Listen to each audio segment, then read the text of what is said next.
Bienvenidos a otra de nuestras entrevistas con las figuras que pueden ayudarnos a entender un poco acerca de quiénes somos como presbiterianos, cuál es la historia de nuestra iglesia, cuál es el estado, hacia dónde nos dirigimos.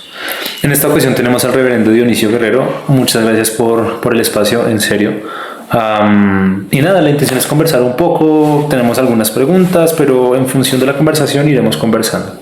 Perfecto, Nelson. Gracias a ti por tomar la iniciativa. Me parece valioso el trabajo que estás haciendo de tejer el diálogo entre diferentes hermanos y hermanas que hemos estado ahí quizás reflexionando sobre la iglesia y buscando entendernos de cómo podemos seguir mejor en la obra del Señor. Gracias por la iniciativa y por la oportunidad que me das también para dejar mis reflexiones por este lado. Ok. Yo creo que es difícil no conocerlo en este momento, de ser moderador del sínodo. Pero puede que son muchas personas solamente conozcan esa faceta después de ingresar a la moderatura. Quizás otros no lo saben muy bien. ¿Quién es el reverendo Dionisio Guerrero? Es una muy buena pregunta, Nelson. Me identifico como un cristiano de cuna, de familia cristiana, naturalmente. Yo creo que soy puente, soy un hombre reflexivo, amante de la educación, amante de la cercanía de las personas y también de las organizaciones, alguien que quiere aprender, siempre quiere aprender. Considero que soy una persona, digamos, de temperamento equilibrado, calmado, siempre con la disposición de poder servir. Mi vida se conecta directamente con una vereda del municipio de San Pedro de Urabá. Es el Urabá antioqueño, de una familia cristiana, una familia campesina. Yo soy campesino de pura cepa y siempre digo esto a mucho honor, ¿verdad?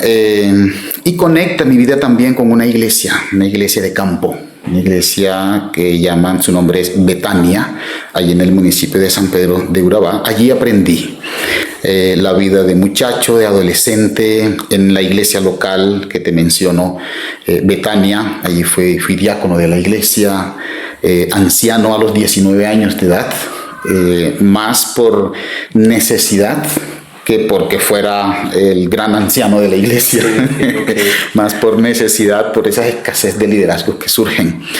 Pero también en la iglesia fui maestro de escuela dominical, secretario de la acción comunal. Desde temprano estuve involucrado en asuntos de la vida de la iglesia. Músico, mira, yo soy músico empírico. Quise estudiar música y en su momento no pude estudiar música, pero de forma empírica toco el acordeón. Algunos vallenatos por ahí, me identifico con el vallenato. Cuando es un vallenato sabroso, al estilo romántico, bien tocado, pues eso toca conmigo. Entonces, toda esa realidad soy yo. En el presbiterio del noroeste, que fue el escenario presbiterial donde crecí, también fui presidente de la Junta de Jóvenes Presbiterial. Y luego, un dato creo que me parece importantísimo señalar es que mi bachillerato lo concluí a los 26 años. Okay. Desde los 12 años yo no pude hacer el bachillerato, a esa edad terminé mi primaria. Trabajé en el campo con mi papá, a mi juicio, y haciendo lectura a esta edad, pues Dios estaba formando carácter en mí. En ese sentido, creo que es la lectura que hago ahora y me siento orgulloso de ello. A esa edad, 26 años, terminé mi bachillerato. Inmediatamente fui promovido por el liderazgo del presbiterio a estudiar teología en el Seminario Bíblico de Colombia. En el 2025 salí para hacer mi año práctico y ese año me casé con Yalila, mi esposa. Sí, llevamos 4 años de novios y nos casamos al mes de estar casados, Nelson. Fuimos a una iglesia a pastorear, imagínate eso. Procesos muy cercanos, cambios bruscos también. Todo ese escenario fue para mí un gran desafío, también para ella, por cierto. 4 años en la primera iglesia, una iglesia allí en el pueblo de San Pedro de Urabá. Así que del campo vengo al pueblo a vivir también.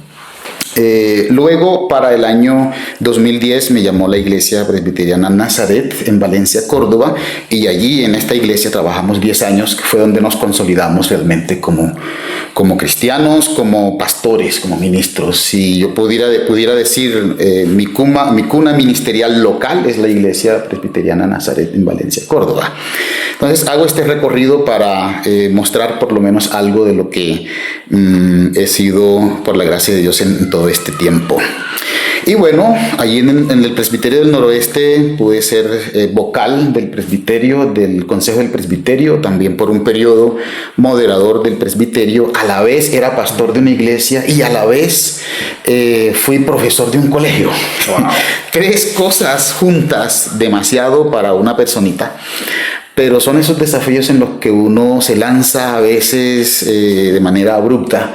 Y para mí fue muy desafiante porque aprendí, como digo yo, a lidiar con varios globos a la vez. Tuve que dejar la docencia porque me sentía encerrado en 4 paredes en el colegio. Okay. Y resolví quedarme con lo ministerial, que me sentía mucho más tranquilo, más líder, más natural en ese ejercicio. Y bueno, allí surge en esa dinámica poder ser moderador del Sínodo Reformado. A grandes rasgos cuento un poquito de mí para quienes no me distinguen. Ok. Yo debo confesar que la faceta musical no solamente no la conocía, sino que era inesperada. No sé, el vallenato es una música muy festiva, entonces sí. es curioso. Porque su personalidad suele ser eso, por lo menos la imagen que yo tengo es una persona muy tranquila, muy sosegada. Sí. Pero es chévere, inesperado. Y ya sabrás tú, un acordeonero tranquilo, pausado. Sí, claro. Entonces no pueden esperar de mí un acordeonero que salta, que brinca, no, así pausado también. Entonces mis vallenatos no son el merengue, ni mucho menos, sino más el vallenatico suave, romántico que se dice, aunque no toco muy bien el acordeón, debo decirte. Soy un aprendiz nomás. Ok. Con este panorama de su vida es un elemento curioso porque hay todo un tránsito por la realidad de la iglesia presbiteriana, creo yo, en términos geográficos, demográficos, quizás sociales, económicos. Y también el país. Está el elemento más rural propio de la vereda, un elemento intermedio en el pueblo y un elemento grande que es la ciudad. Medellín en el momento de estudio, ahora Bogotá. Total. ¿Cómo es la iglesia presbiteriana desde todas esas facetas, esos rostros? Sí, es una pregunta bien englobante, Nelson. Yo creo que la iglesia presbiteriana tiene un rostro multicolor, digámoslo de esa forma, multicolor por varios sentidos, yo diría en tres líneas. Uno, porque la iglesia presbiteriana es una iglesia de campo, es una iglesia de pueblo, es una iglesia de ciudad. Y en ese sentido, pues, creo que hemos aprendido como iglesia a transversalizar el evangelio en esas realidades locales, puntuales. Creo que otro componente importante tiene que ver con las diferentes regiones en donde la iglesia se desenvuelve. Estoy hablando de la costa, estoy hablando de Antioquia, del centro del país, como es Bogotá, de Santander, por ejemplo. Entonces, también creo que es multicolor en ese sentido por las diferentes expresiones culturales, ¿verdad?, que se arrojan entre nosotros. Y por otro lado, es una iglesia multicolor en el sentido propio de la expresión de la fe reformada. Y lo digo así porque creo que no somos liberales, de teología liberal. Tenemos algún rasguito de teología liberal, algunas cosas que se han quedado con nosotros. Pero decir que somos conservadores puros tampoco. Pero decir que somos pentecostales, algunos pastores han llevado la iglesia a ser iglesia local, a ser iglesias como presbicostales. Entonces también en ese sentido es multicolor y tiene diferentes rostros. Y yo consideraría que IPCSR en ese sentido está como en el centro, que puede dialogar aquella realidad académica de la teología liberal para aprender de allí, pero también que puede dialogar con la vida piadosa y académica de quienes se consideran conservadores también. Y creo que últimamente ha venido considerando, leyendo, viendo y experimentando también algo de la iglesia y teología pentecostal.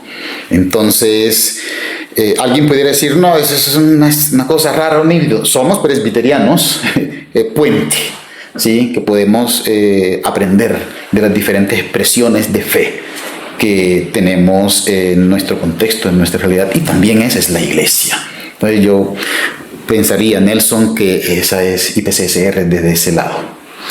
Okay. Quizás en parte ya está dicho, pero considerando esos múltiples rostros de la expresión de nuestra fe, considerando lo que es el sínodo reformado desde estas diferentes influencias y perspectivas teológicas y esa extensión por el territorio en diferentes culturas, diferentes contextos, ¿qué puede significar la iglesia presbiteriana del sínodo reformado para Colombia? Ok, ¿qué significa el IPCSR para Colombia? IPCSR para Colombia yo creo que es alternativa. Alternativa porque IPCSR tiene esa parte y ese rostro con el vulnerable, con el creyente y la comunidad de la periferia. En ese sentido es vinculante con esta población. Parte de nuestra esencia es el servicio, Nelson, como tú bien lo sabes. Y dentro de esa dinámica de servir hay todo un ministerio a nivel nacional, presbiterial y de iglesias locales, que es el ministerio Somos Diáconos, a través del cual somos alternativa para ayudar a la gente vulnerable, para buscar formas de expresión, de servicio a la gente que sufre. Pero de igual forma, como bien lo sabes, también hay iglesias en la ciudad donde hay académicos. Decir que tenemos una gran población de académicos, pues no es verdad. Pero sabrás también que las predicaciones y enseñanzas de la gran mayoría de nuestros pastores tienen una línea académica muy buena, muy bien centrada. Entonces, creo que en ese sentido somos alternativa. También porque la iglesia presbiteriana desde sus inicios colocó un componente como lo es la educación al servicio de la sociedad colombiana. Y sigo diciendo, en ese sentido, seguimos siendo alternativa. No tenemos tan grandes colegios visibles y competitivos, pero sí desde nuestras comunidades estamos generando cultura en ese sentido, que apoyamos y hacemos tejido social. Y en nuestro país estamos y queremos estar vinculados a esos procesos comunitarios que hacen tejido social, que fortalecen la consolación para el que sufre y que acompaña al que está doliente, pero también puede estar en diálogo con quienes están en autoridad y en liderazgo. Yo tuve una intuición cuando estaba en el seminario, no específicamente sobre la IPCSR, sí, sino en general sobre las iglesias en Colombia, y es que la relación entre las iglesias urbanas y rurales puede ser complicada porque oscila entre dos extremos. Tengo esa impresión, no lo estoy afirmando como una tesis comprobada. Sí, sí. Por un lado, hay una especie de asistencialismo tal vez, que no es respetuoso con lo que significa ser hermanos en Cristo, o a veces hay simplemente un olvido, porque la cultura es diferente, muchas veces el discurso, las palabras son distintas. ¿Hasta qué punto usted cree que esa intuición es correcta? ¿Hasta qué punto hay un trabajo que ya está hecho o hasta qué punto es un trabajo por realizar? Esa relación entre nuestras iglesias urbanas, específicamente en el Sínodo Reformado, y nuestras iglesias rurales, que componen una gran mayoría de hermanos. Sí, muy buena esa pregunta también, Nelson. Mira, es cierto que por formación, por cultura también, hay una brecha, hay una distancia en la práctica, digámoslo de esa forma. Un culto presbiteriano en una comunidad rural va a ser tan distinto a uno en Bogotá, etcétera, etcétera. Y es cierto que hay cierto extremo. Sin embargo, yo quisiera decir que hay un hilo unificador. Y lo digo porque pues, yo soy el ejemplo de ello. una persona del campo completamente que aprendió a vivir en el pueblo y que también puede y ha aprendido a vivir en la ciudad. Creo que en ese sentido nos unifica el mensaje del Evangelio y nos identificamos en ese sentido y hay un aprecio. En el fondo yo veo un aprecio, un respeto y una valoración por las personas que estamos en los diferentes lados, digamos, sociales en ese sentido. Lo digo porque en nuestras asambleas de presbiterios, por ejemplo, y en nuestras asambleas de sínodo, uno puede ver que a pesar de esa brecha formal de los contextos, hay aprecio y respeto por la voz del otro, ¿verdad? Por cómo se piensa la iglesia desde la zona rural, que hay un buen número, y de cómo se piensa en la iglesia en la urbanidad, en la ciudad, quiero decir. Sin embargo, también debo decir que hay diferencias. Esas diferencias están marcadas. Puede ser que uno que otro tiene un airecito de un poquito de sentirse un poquito más, más educado que el otro, qué sé yo. Pero en el fondo yo quiero y puedo decir que hay un elemento unificador de aprecio, de respeto, porque también nuestro sistema de gobierno, que es democrático representativo y que tiene como uno de los principios fundamentales es la participación y la democracia, pues eso ayuda también a generar esa unificación estructural dentro de nosotros. Entonces, eso quisiera apuntar al respecto. Pero te escuché un concepto también, el concepto asistencialismo. Poco a poco ese componente del asistencialismo se ha ido diluyendo, se ha ido rompiendo, en el sentido de que la Iglesia ha aprendido a valorar la realidad de que todos podemos aportar en favor de la obra del Señor, cual sea la expresión. Entonces, una iglesia del campo y una iglesia de la ciudad o del pueblo, que sería el punto intermedio, sus miembros tienen tantas habilidades y tanto potencial como lo tienen todos los seres humanos, y hemos ido valorando, hemos querido valorar y hemos valorado esas diferentes expresiones. Así que ese concepto de asistencialismo se ha ido diluyendo, de que pues yo tengo más, entonces te doy y tú solamente recibes. No, estamos en la actitud y en la práctica de aprender todos de todos. Por eso el principio de somos diáconos, ¿sí? Todos podemos aportar. Somos iglesia, que es otro proyecto de plantación de iglesia que viene creciendo. Todos podemos aportar para ir eliminando ese concepto de asistencialismo en la práctica que pudo estar un buen tiempo en gran parte de la ruralidad. Quiero pasar a otro tema, pero hay una pregunta que no quiero saltar antes, y es, creo que lograr ver esta multiplicidad de nuestro sínodo, la multiplicidad de presencia en el territorio, de culturas, de contextos, de perspectivas, quizás pueda ayudar a ver eso, justamente el respeto, las dinámicas que se dan de colaboración, de escucha.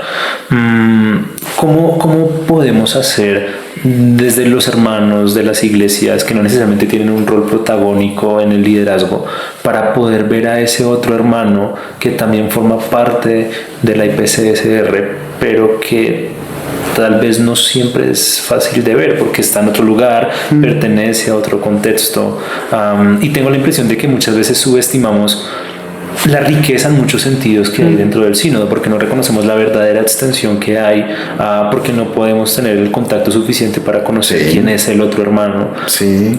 ¿Cómo podemos subsanar un poco eso? Esta es una pregunta muy práctica que me desafía a pensar en cosas concretas que hemos venido haciendo y que se han venido gestando poco a poco. Yo creo que visibilizar estos extremos y estas realidades también dentro de nosotros es un asunto vital para poder disfrutar el ser cristianos y vivir con gozo el ser la iglesia. ¿De qué forma lo venimos desarrollando? La Iglesia Presbiteriana ha venido trabajando, Nelson, a través de líneas de programas concretos. Nuevamente menciono el ministerio Somos Diáconos. Somos Diáconos se trabaja a través de un equipo en cada iglesia local, pero ese equipo está vinculado a un equipo presbiterial y este otro está vinculado a un equipo nacional. Entonces, todo lo que ocurre en la iglesia local se busca visibilizar en todos los escenarios. para ayudar exactamente para ayudar a ver aquello que puede ser invisible, que se es y que se hace en otra parte del país, en otra parte del extremo de la sociedad. De igual forma, en el programa o en el eje de plantación de iglesias, estamos haciendo exactamente lo mismo, hacer una especie de recopilación de experiencias y de prácticas, de buenas prácticas, se diría, de buenas prácticas, para ayudar a visibilizar de manera que se aprecie en diferentes escenarios de la iglesia todo lo que ocurre en lo que se llama iglesia nacional. Pero desde la línea educativa, por ejemplo, nuestra facultad de teología tiene estudiantes del campo, tiene estudiantes del pueblo y de la ciudad, y ellos pueden ahora conocerse, interactuar, intercambiar sus conocimientos y sus prácticas, y creo que de esa forma también se ayuda a visibilizar y se ayuda a valorar esas realidades que pueden estar siendo desconocidas. A través de esos programas, es lo que quiero puntualizar, son mecanismos que hemos encontrado en el camino para celebrar y disfrutar lo que significa ser iglesia multicolor y en diferentes escenarios. Un elemento quizás mucho más reconocido dentro y fuera de la iglesia es el elemento histórico. Okay. Pronto cumpliremos 170 años. Y conviene preguntar primero, ¿por qué es importante nuestra historia específicamente acá en Colombia? Nuestra historia en Colombia es importantísima porque a través del presbiterianismo ingresa el protestantismo, la fe protestante a Colombia. Bueno, los bautistas llegaron primero que presbiterianos, llegaron primero a San Andrés Islas, ¿verdad? Pero aquí en todo el gran conglomerado del país, la fe presbiteriana fue pionera en ese sentido. Y sí, es algo que celebramos, por favor, es algo que recordamos con gran alegría, porque también significa raíces, también significa identidad, también significa de dónde venimos. Y eso viene a ser importante no solo para la iglesia presbiteriana, creo que también importante para todo el cristianismo colombiano, porque pues, la gracia del Señor permitió que fuera a través de esta misión que se plasmara y se colocara la semilla de la fe. Entonces, en ese sentido, creo que sigue siendo valioso e importante para celebrar. Y en sus momentos fue un tiempo difícil, por cierto, porque abrir brechas nunca es fácil. Fue muy difícil, por cierto, pero que también ha marcado esa actitud y esa fuerza de liderar procesos en medio o en circunstancias complejas y difíciles. Entonces, que estemos entendiendo todo lo que eso significa, no lo sé. Quizás estamos dialogando, procurando entender todo lo que eso significa, pero que ha hecho un aporte a la iglesia es fundamental. Y en ese sentido, pues estamos dentro del grupo de iglesias históricas, que aunque tiende a desaparecer esas tendencias de iglesias, nos conservamos y guardamos esa esencia de fe que hemos recibido. Creo que al igual que sucede en la vida de una persona, entre más tiempo se acumula, procesos se viven y se gana quizás algo de perspectiva. Nuestra iglesia creo que ha tenido más momentos de los que inclusive podemos recordar o registrar en este momento, momentos de llegar y abrir brechas, momentos de encontrar sorpresas en el camino, quizás testimonios valiosos que no quedaron registrados, momentos difíciles. Eventualmente hablaremos de la división del sínodo a finales del siglo pasado. Sí. ¿En qué momento estamos de nuestra historia, tal vez? Desde la perspectiva del moderador del sínodo, con esta experiencia de haber conocido el escenario rural, el escenario más de pueblo, el escenario urbano, viendo los diferentes presbiterios, los proyectos que se están haciendo, liderazgo que ya está terminando su camino, liderazgo que empieza. ¿En qué momento estamos de nuestra historia? Nelson, creo que estamos en un momento fundamental. Yo diría que en este momento, como iglesia, estamos lo que en mi versión muy criolla es repensar la iglesia. Y repensar la iglesia porque tenemos todo un bagaje histórico fuerte, hay mucho que leer y estudiar, tratar de entender allí para traer las lecciones. pero también estamos en un momento de transición en el que las nuevas generaciones, las tecnologías y todo esto, el mundo está cambiando. Sí, aún se dice que para el año 2030 en adelante pues, se va a sentir mucho más fuerte el cambio por la forma de pensar y de ser de la sociedad. Así que yo diría que estamos en un tiempo de transición y ese tiempo de transición estamos repensando la iglesia. ¿A qué le llamo tiempo de transición? Por cierto, nuestros líderes, pues, los más cercanos, ya están también declinando en sus fuerzas y en su liderazgo. Hay pastores pensionados que están descansando, digamos, de alguna forma. Otros que estamos en una edad mediana, sí, y otros quizás como tú, tu esposa y jóvenes de esa línea que están llegando al proceso. Así que yo veo que estamos en ese tiempo de transición repensando la iglesia, una iglesia digamos tradicional hasta en gran medida, pero por otro lado parte de nuestra iglesia y de algunos líderes ya están tendidos y acariciando otras líneas de ser, y formas de ser iglesia, otras liturgias y todo ese tema. Así que esto nos hace repensar la iglesia, del por qué vamos a conservar lo que vamos a conservar, cómo vamos a vivir ahora el Evangelio y qué de lo nuevo que está apareciendo puede insertarse de forma tranquila, saludable, sin gestar tensiones, aunque son difíciles no sufrirlas, pero las menores tensiones posibles. Así que allí estamos en ese momento de transición, Nelson. Para mí la historia es un elemento de mucha importancia. Creo que no es algo que yo pueda ocultar. Sin embargo, a veces me pregunto hasta qué punto existe un riesgo de que la historia, en lugar de convertirse en esa especie de abono que ayude al crecimiento, se convierta quizás en un obstáculo.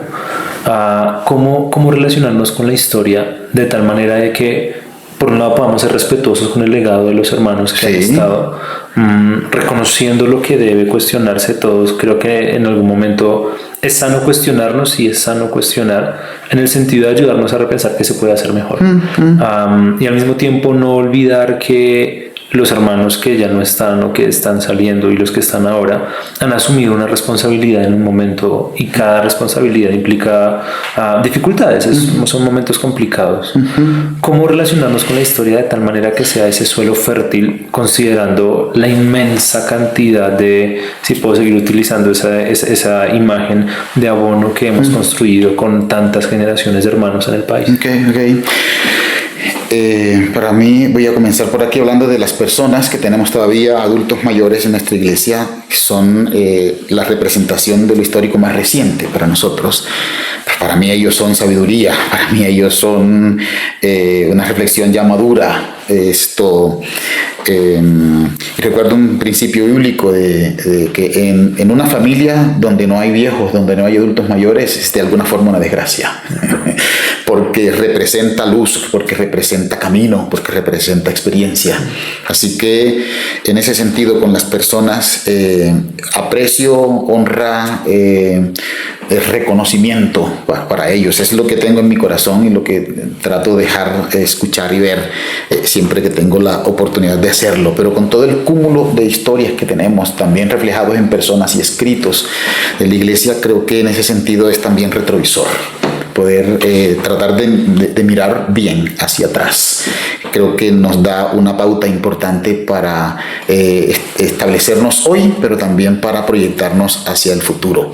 Creo que debemos mirar la historia como esa ruta que hemos venido transitando y que deberíamos estar revisándola para evitar desviarnos estructuralmente de lo que hemos sido como iglesia en su totalidad. Pero si algo deberíamos tener cuidado, creo yo, es pretender vivir lo que fuimos hace décadas. Ese sería, creo yo, un peligro, ¿verdad? Porque cada momento es distinto, hay gente distinta, el evangelio es el mismo, las líneas de fe son las mismas, pero las personas son distintas. Entonces, pretender ser lo que fuimos décadas atrás, creo que eso sería un error, es mi reflexión, pero sí tener siempre la apertura y la sencillez, digámoslo también, la humildad para aprender del pasado, porque ello nos ayudaría, tanto la historia como el presente es la base para podernos proyectar y pensar la iglesia que pueda ser relevante para una sociedad cambiante. Es mi reflexión, Nelson, alrededor de esta pregunta, amigo. En ese proceso de mirar nuestra historia, la división del sínodo en su momento, ahora 2 sínodos, quizás haya sido de verdad el evento más importante en nuestra historia en términos de que generó un cambio radical, y es un hecho, después de más de 100 años de historia conjunta, mucho más que eso. Sí. La separación implica preguntas. ¿Cómo se ve ese momento ahora, después de unos 30 años más o menos de ocurrido? Yo escuché en su momento de ese tiempo de tensión, ¿verdad? Y no entendía nada. Pues no estaba en el liderazgo de la iglesia, era como si no fuera conmigo. Pero hoy, por cierto, es conmigo, fue conmigo y fue con todos, con la iglesia como tal. El pensamiento es completamente distinto en ese sentido. Mi reflexión, Nelson, alrededor de esta pregunta tuya es que no debió ocurrir la división de la iglesia. Creo que hubo extremos y a mi juicio hubo agitación de las emociones en los extremos, en quienes se consideraban conservadores y quienes no, y que estaban más en el ala liberal. Pero yo creo que no era necesario, no fue necesario. Eso fue una prueba realmente para revisar la madurez de la vida de la iglesia y que no se resistió en ese sentido. Pues mi lectura desde acá, pues yo no estaba allí, es mucho más fácil hacer el juicio desde la valla. Pero es mi reflexión, lo he compartido con ministros de nuestro sínodo y lo he compartido con ministros del otro sínodo. No tengo tantos amigos que digamos en el otro sínodo, pero sí mi actitud siempre ha sido abierta de diálogo, de escuchar y de aprender. Entonces, mi observación ha sido esa al respecto. Y hoy, ¿cómo le estamos leyendo? Mira, han pasado unos 32 años, ¿verdad? De 1993, sí, unos 32 añitos. 3 décadas ya nos ha dejado también enseñanzas. Y justo en lo que estamos, yo he conversado con los 2 últimos moderadores del Sínodo de Colombia y lo que hemos puesto en la mesa es, oiga, ¿por qué no nos sentamos y echamos un vistazo en estas 3 décadas para traer aprendizajes? ¿Qué ha sido el aprendizaje de ambos lados? ¿Qué ha sido lo productivo de ambos lados? Y ese sería un asunto a considerar. Y otra línea es, bueno, ¿qué estamos haciendo cada uno? ¿Y hay algo que nos pueda vincular? ¿Hay algo que podemos hacer juntos como iglesia del Señor? Esa es una reflexión que yo tengo puesta en la mesa, esperando un momento en el cual pueda desarrollarse un diálogo tranquilo, profundo, sincero en ese sentido. Así que esa es mi reflexión en esos 2 sentidos sobre este aspecto. Y estoy abierto al diálogo. Realmente, pretender que vamos a hacer luego una misma iglesia como antes, yo no creo que eso va a suceder en este momento. Más bien las lecturas de que cada uno pueda seguir haciendo lo que Dios le ha permitido hacer, pero que encontremos maneras para hacer en favor de la comunidad algo que beneficie y que ayude a ver de mejor manera el reino de Dios. Cuando usted comentaba en ese momento, bueno, de pronto como un hermano en la iglesia que no tenía una responsabilidad directa en algún ministerio o algo por el estilo, que la tensión que después dio lugar a la división se sentía como algo un poco lejano. ¿Sí? Yo pienso mucho en lo siguiente. Una de las probablemente primeras conversaciones que tuvimos cuando usted recién estaba tomando el cargo y llegando acá a Bogotá, comentaba acerca del corazón pastoral. Okay. Usted decía, yo soy un pastor y tengo un corazón pastoral, estoy pensando en eso. Y es algo que lo he escuchado repetir en algunas ocasiones.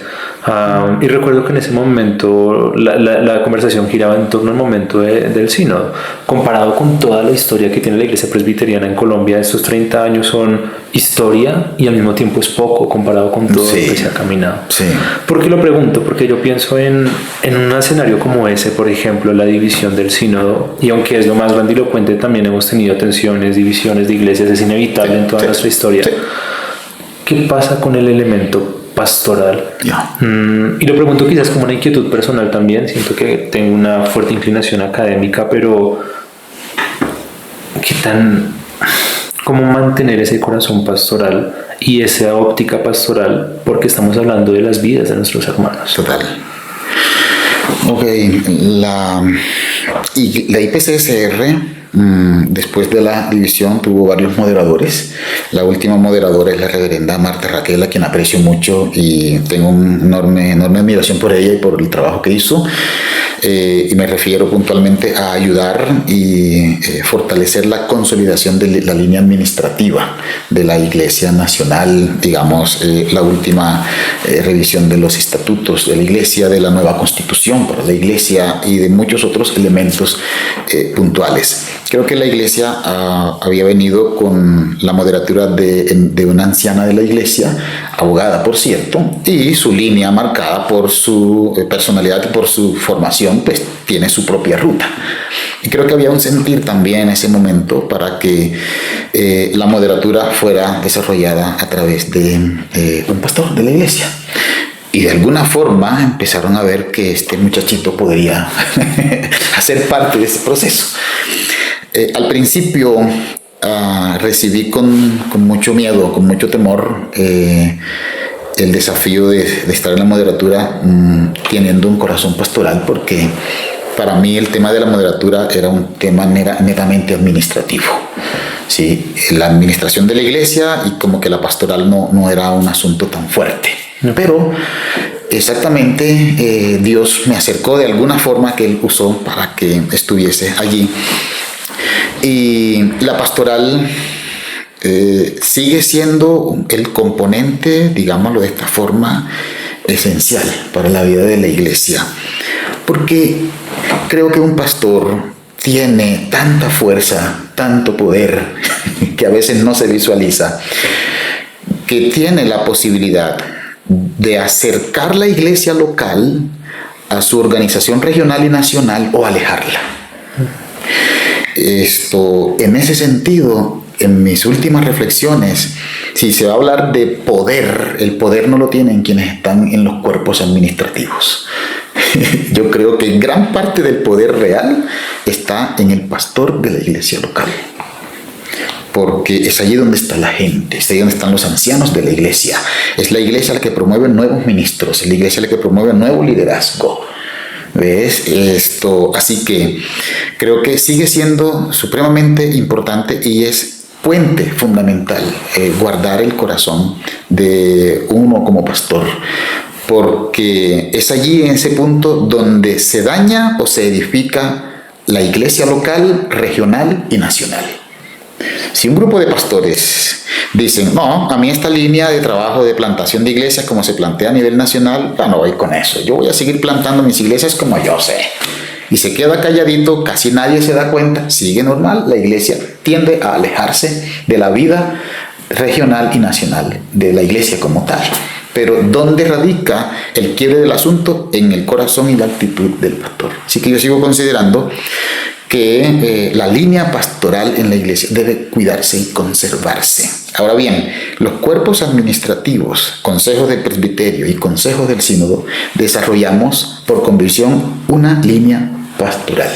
Somos considerados el obispo de la iglesia.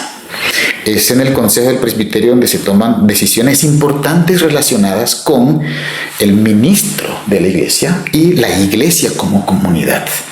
Así que un corazón meramente administrativo va a ser cuadradito y va a dañar muchos de los ejercicios prácticos, ¿verdad? Para la iglesia como comunidad y para y para los ministros que son los que gestan y hacen el desarrollo del ministerio.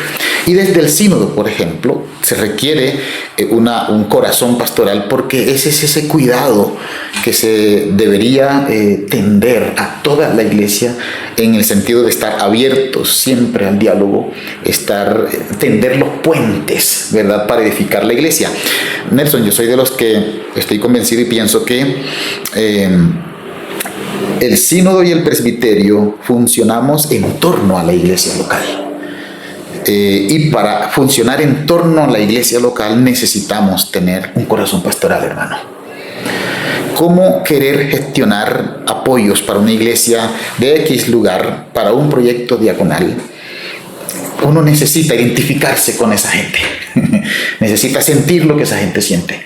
Sí, y digo esa gente no en el sentido peyorativo, sino las personas, los hermanos que pueden estar un poquito más distantes, ¿verdad?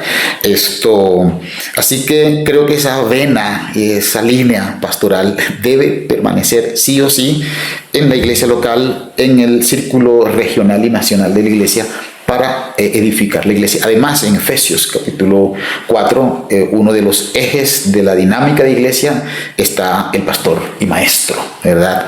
Así que si guardamos la línea pastoral en todos estos componentes, creo que Dios actúa y cuida, pastorea la iglesia exactamente a través de pastores. Por citar una frase sin mencionar al autor, y eso es un hecho que uno comprueba cuando estudia la historia de la iglesia en general. Los primeros grandes teólogos durante varios siglos fueron pastores, obispos de las iglesias. Eventualmente eso pasa al escenario de los monasterios, especialmente en la Edad Media, y más recientemente en el contexto europeo y estadounidense, tal vez los grandes teólogos son profesores universitarios. Okay. ¿Y por qué lo menciono? Porque yo recuerdo que cuando inicié mis estudios teológicos esa pregunta oscilaba mucho: ¿su llamado es pastoral o es más bien académico? Okay. Yo agradezco mucho al Señor haberme encontrado con profesores que cuestionaron esa división. Creo que me llevaron a convencerme de que pueden haber muy buenas reflexiones, muy buenos estudios, pero la teología es algo que se hace en la iglesia. Se hace en la iglesia. Si no está en el marco de la iglesia, no creo que pueda ser considerada genuina teología. ¿Y por qué lo pregunto? Porque el elemento pastoral, especialmente en el contexto de la iglesia local, es evidentemente necesario. Hay situaciones, los hermanos necesitan procesos, siempre surgen cosas inesperadas, más grandes, más pequeñas. Es evidente la necesidad pastoral. Quizás a nivel de presbiterio y sínodo no sea tan evidente, pero usted acaba de mencionar justamente la necesidad de trabajarlo, abordarlo, y de la convicción de los líderes de tener un corazón y una vocación pastoral. ¿Qué pasa con el elemento formativo, reflexivo, de educación teológica, que quizás se ve como menos necesario, a veces como un lujo o inclusive como peligroso? No, este campo de reflexión me parece plenamente necesario también abordarlo. Nelson, en la práctica, mucho del quehacer de la iglesia es muy cotidiano. Y lo digo porque vengo de mi contexto de comunidad rural, y sí, simplemente reunirse, celebrar el culto y hacer la dinámica de fe no parece exigir tanto. Y la iglesia presbiteriana no es ajena a esa realidad en la que se vive y se plantea el evangelio también. Eso por un lado, en la practicidad de la iglesia puede verse que no fuera tan necesario. Por otro lado, aquí recuerdo las palabras de alguien que me dijo cuando supo que iba a estudiar teología. Me preguntó: ¿qué es eso de teología? Dialogamos un ratico sobre eso, y él me preguntó: ¿y eso sí da plata? Okay. Porque se pretende que uno hace una carrera es porque se va a llenar los bolsillos, y eso va a ser una cosa le va a cambiar la vida en términos financieros y económicos. ¿Ves? Digo eso también porque estudiar teología sigue siendo un poquito complejo por los costos, pero también por escasez de algunos recursos financieros en las iglesias, que no son tan abundantes para apoyar y subsidiar esta clase de procesos y proyectos. Ahora bien, recuerdo un hermano que decía en la iglesia local: no, Dionisio, no voy a estudiar porque es que se nos va a perder el muchacho, ahí en esos seminarios enseñan unas cosas raras. Y creo que tiene que ver más con las distancias que en ese momento estuvieron, quizás para hoy siguen algunas distancias, entre la práctica de la iglesia y la academia. Pero yo creo que no hay por qué hacer esa división, lo que tú acabas de decir. Esa división nos daña. Considero que la academia es una necesidad. La iglesia presbiteriana está convencida, nosotros estamos convencidos que la educación en general, la educación teológica, sigue siendo fundamental para poder dar razón de la fe, para poder generar un entendimiento maduro de la fe cristiana. Porque es cierto, hoy por cierto estaba enseñando en la tercera iglesia presbiteriana aquí en Bogotá y hacía alusión a ello, que nuestra fe comienza siendo una fe, sí, por convicción, sin mucha razón, sin mucho argumento. Pero en la medida en que vamos avanzando en la fe cristiana, la fe se conserva, se fortalece y el conocimiento va dando razón, va dando líneas, va dando peso, ¿verdad?, a lo que significa la fe en términos digeribles intelectualmente. Así que siempre he estado convencido y motivo a quienes me escuchan a través de este video para que no se haga esa división de esas dos componentes que deben ir siempre juntos. Creo que la práctica de usted como académico y los demás académicos y este servidor que le gusta la academia también, la práctica nuestra se perfecciona es en el campo y en la practicidad, en lo cotidiano de la iglesia. Así que necesitamos pensar en esa misma línea y en esa misma dirección. Un asunto que me parece coyuntural aquí tiene que ver con la reflexión teológica. Creo que la reflexión teológica es ese puente entre la academia y la práctica, ¿sí?, que está ahí en el centro, que nos permite aterrizar mucho del buen conocimiento que hay, ¿sí?, para que las comunidades puedan adueñarse de ello, pero tener un aprendizaje de las comunidades de bases para ilustrar e inspirar a quienes están en la academia. Entonces, creo que necesitamos hacer ese tránsito y generar siempre puentes para que esta dinámica pueda verse de forma más holística y no como cosas que deben estar separadas. Recuerdo hace un par de meses conocí a una chica que llegó a una de nuestras iglesias, sí, y ella comentaba que una de las razones por las cuales decidió visitar una iglesia presbiteriana, no llegó por una razón muy concreta, era porque había escuchado que los presbiterianos suelen ser muy reflexivos y un poco intelectuales entre las tradiciones surgidas de la Reforma. Y quizás eso coincide con que en este momento de nuestra historia se están realizando procesos en torno a la educación y la reflexión teológica. Está la facultad del sínodo, a algunos presbiterios que no tenían hace algunos años un trabajo de institutos están surgiendo, otros bíblicos, como por ejemplo el noroeste o el sur, que tienen mucha más historia, están trabajando también en ello, porque en este momento de nuestra historia ha resurgido un poco ese trabajo de educación y de reflexión teológica. Considero, Nelson, que ha resurgido porque justo cuando hubo la división de nuestra iglesia y que se conformaron los dos sínodos, el sínodo reformado, que es donde pertenecemos nosotros, empezó a reflexionar y decir, bueno, ¿con qué quedamos? Porque la línea teológica, el apoyo en formación y el apoyo también en algunos recursos para educación teológica, pues venían de la Iglesia Presbiteriana de los Estados Unidos, y con la división este sínodo perdió ese contacto.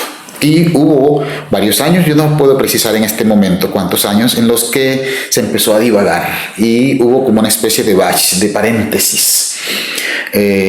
Tanto que algunos institutos bíblicos que venían funcionando pues empezaron a cesar. Yo recuerdo en el Presbiterio del Noroeste, que es de donde vengo, el instituto bíblico cerró, se acabó, y eso fue lamentable, ¿verdad?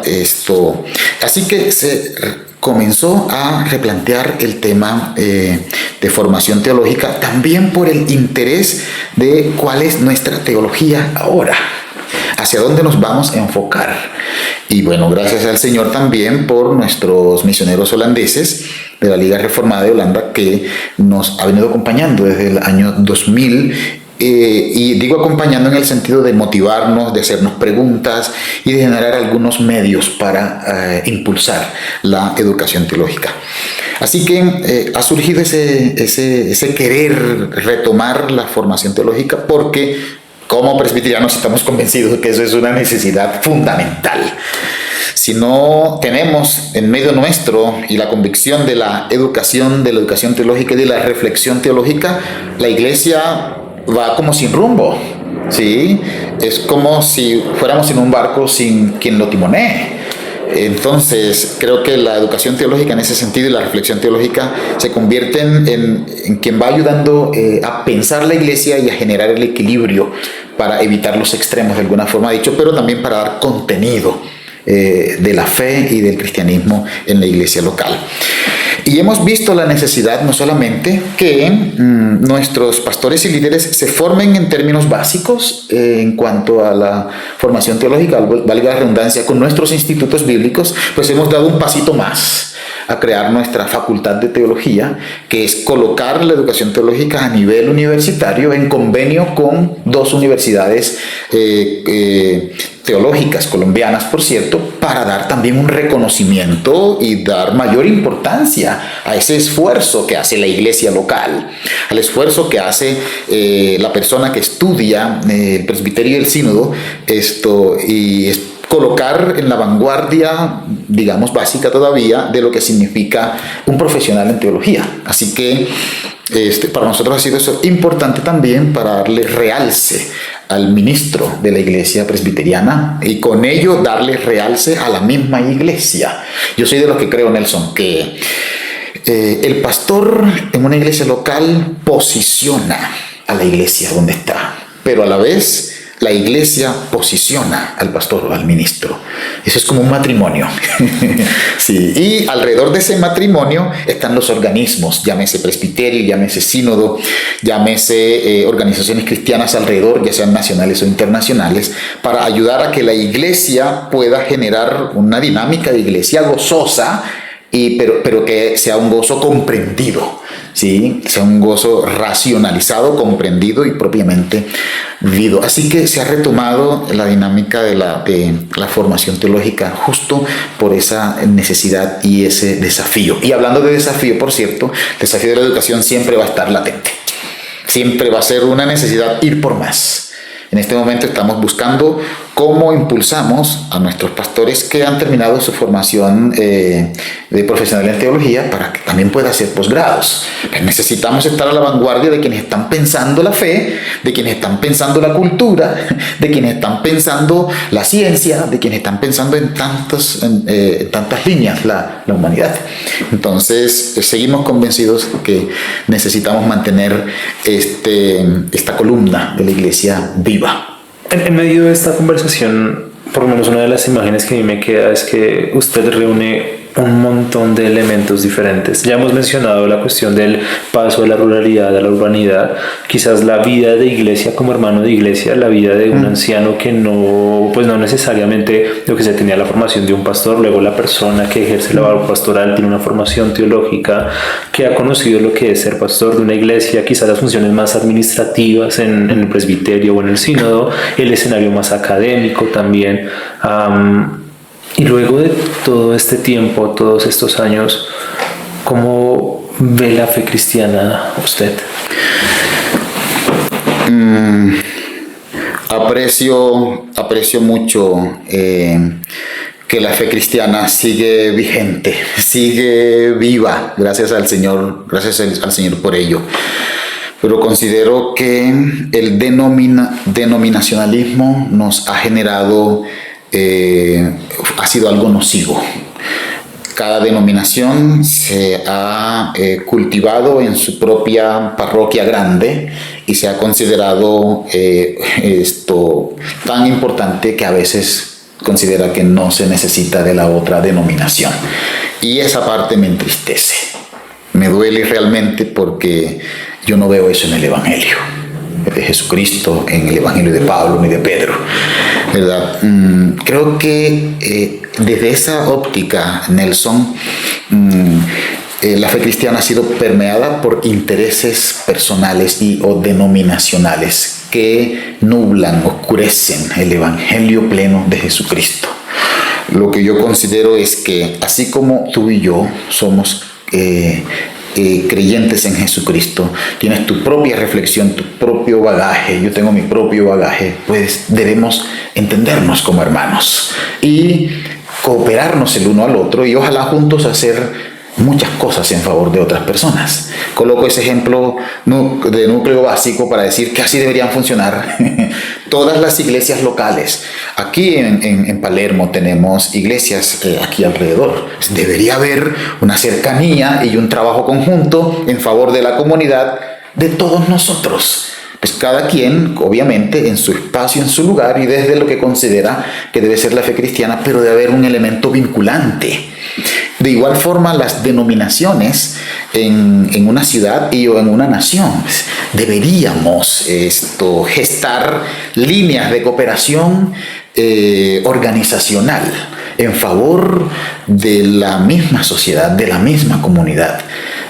Así que por un lado yo veo todavía ese mal que hemos sufrido, de esa distorsión de que cada quien está en su lado, en su propia denominación, con sus propias doctrinas. Creo que eso no está bien, pero creo a la vez, como alternativa, que necesitamos acercarnos. Debemos buscar líneas de encuentro, y no solo para seguir conviviendo la fe, pero para encontrar caminos y acciones concretas en favor de la población que tenemos en nuestros propios contextos. Yo creo que eso glorificaría el nombre del Señor. Bien, eso glorifica el nombre del Señor y da razón de una iglesia, la iglesia de Cristo, y da razón de lo que nos enseñó Jesucristo, la fe cristiana. Esta pregunta quizás es la última, no sé, veremos. Tal vez un poco personal, tal vez un poco más hacia la iglesia. Hubo un momento en el cual a los presbiterianos se nos criticaba mucho el hecho de ser apagados, no tener el espíritu y demás. Quizás eso hoy en día es un poco cuestionable. Hay muchos hermanos con una gran influencia pentecostal, y no lo digo en un sentido negativo, es parte de nuestra realidad. Total. Quizás un poco en la experiencia como pastor, como creyente, la experiencia liderando la iglesia. ¿Cómo obra el Espíritu Santo en nosotros y cuál es el lugar de la oración para nuestra iglesia y para nuestra vida como hermanos? Yo estoy convencido, Nelson, que el Espíritu Santo obra en nosotros a través de la palabra del Señor. Creo que el Espíritu Santo aplica la palabra de Dios a nuestra vida y a nuestro corazón y nos hace ver la necesidad, nos convence de la necesidad de amoldar nuestra vida al Evangelio y a la palabra del Señor, entendida como el Evangelio de Jesucristo. También creo que el Espíritu Santo puede hablar a nuestra vida, a nuestro corazón, a través de circunstancias concretas y a través de otras personas que no tengan la misma fuerza y el mismo poder, ¿verdad?, estructural que tiene la palabra del Señor. Pero yo sí creo que el Espíritu Santo a mí me habla a través de ti. No solamente cuando Nelson predica, pero también cuando Nelson modela su propia vida y cuando Nelson es quien es. Porque creo que somos templo del Espíritu Santo y a la vez somos fuente a través de la cual edificamos a otros creyentes. Yo estoy muy abierto en ese sentido a ver el obrar de Dios, y no solamente abierto, en la práctica mi vida cristiana ha crecido también aprendiendo de los demás, porque en ellos está el Espíritu Santo y también pueden aportar a mi propia vida. Y creo que el Espíritu Santo, de forma muy subjetiva y de forma muy sutil, coloca en nuestros corazones cosas acordes con la palabra que desea que nosotros hagamos o desea que nosotros cambiemos. Así que es mi entendimiento y mi práctica en cuanto al obrar del Espíritu Santo, pero esencialmente a través de la predicación del Evangelio, definitivamente. En ese sentido, eso tiene una implicación, que los predicadores necesitamos estar enfocados en la Escritura y perfectamente en una sana relación con el Espíritu Santo para poder ser voceros desde ese lado. Y creo que el papel de la oración, una oración fundamental que vengo haciendo hace rato, Nelson, es la que está, si preciso bien, en Lucas 11:13. Si vosotros, siendo malos como padres damos buenas dádivas a vuestros hijos, ¿cuánto más vuestro Padre Celestial dará el Espíritu Santo a quienes lo pidan?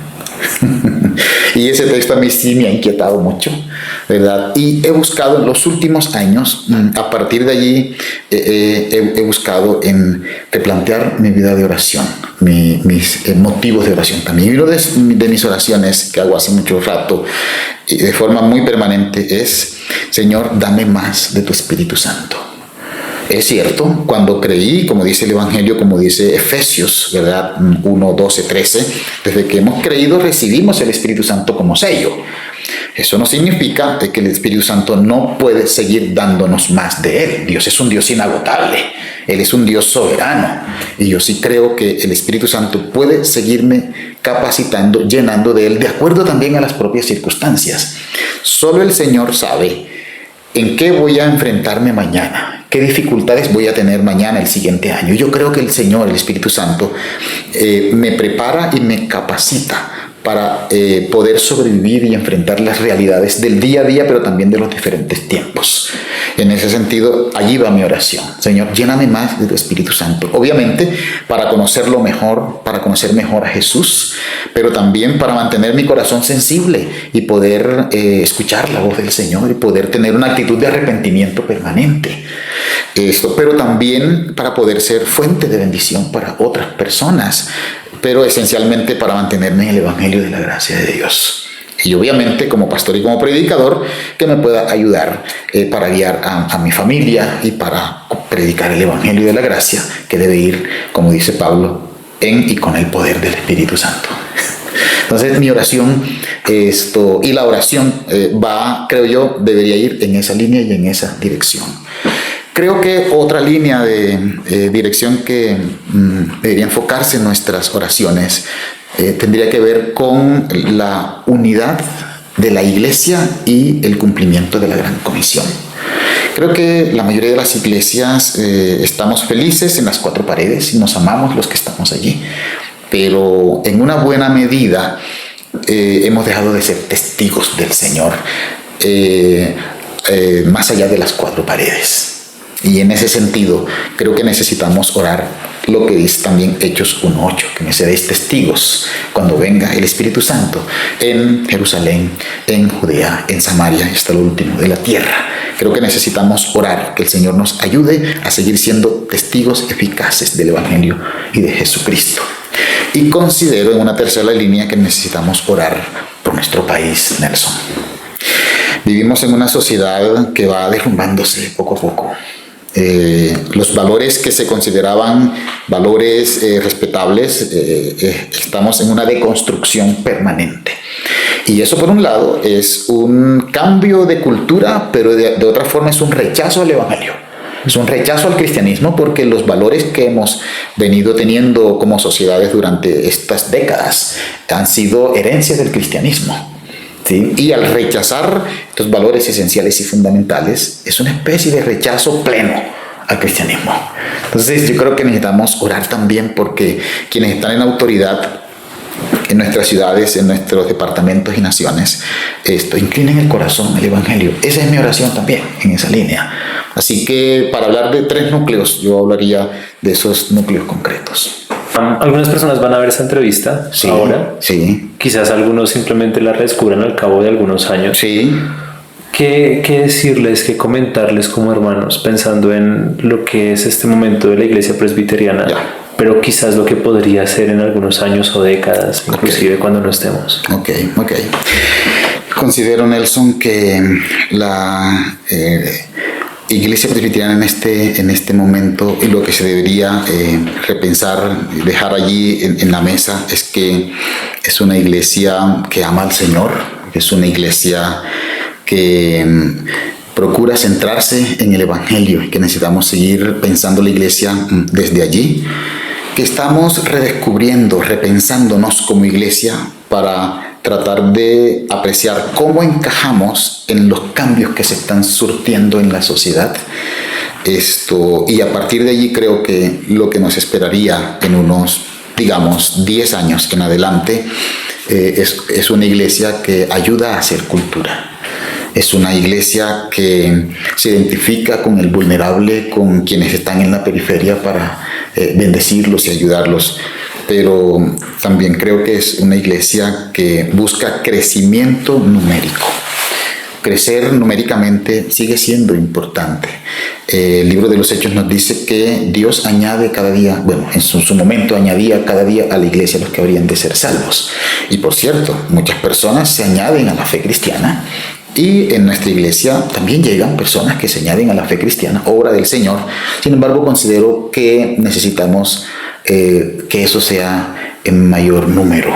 Y no porque sea amante de los números, sino porque pues lo veo desde que es el reino de Dios llegando a más personas en concreto. Y ojalá nosotros como iglesia presbiteriana pudiéramos ayudar en ese sentido.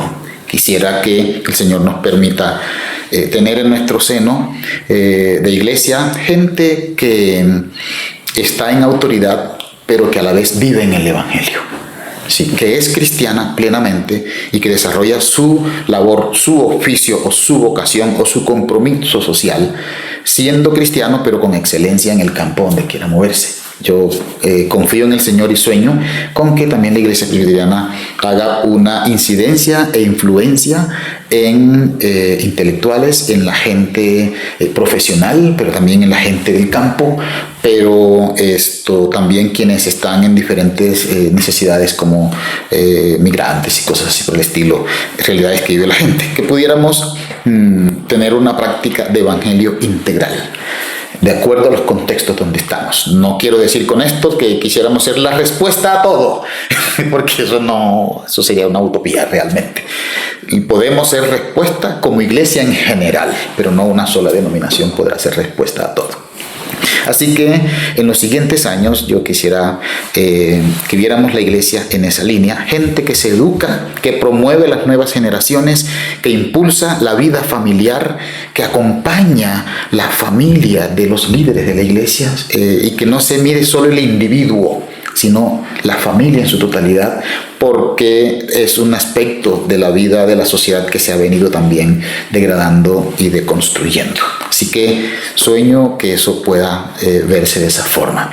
A la vez que podamos tener cercanías y acciones o líneas concretas de servicio con otras denominaciones y otras iglesias trabajando juntos en la obra del Señor para el crecimiento de su reino. Muchísimas gracias por este tiempo, muchísimas gracias por la apertura y yo espero que no sea la última entrevista, el último espacio para conversar. Nelson, a ti gracias una vez más, mi hermano, por abrir este espacio y tener esta iniciativa. Te felicito por este trabajo hermoso que haces. Espero en el Señor que podamos seguir teniendo espacios, no solamente conmigo, sino con hermanos, líderes y pastores de diferentes escenarios que hemos hablado, para enriquecer este diálogo, y que así como a mí pueden escucharme otras personas, me gustaría escuchar también otros hermanos en de otros contextos, para seguir aprendiendo y enriquecerme en la fe y ayudar hacia otros. Gracias a ti, Dios te bendiga mucho.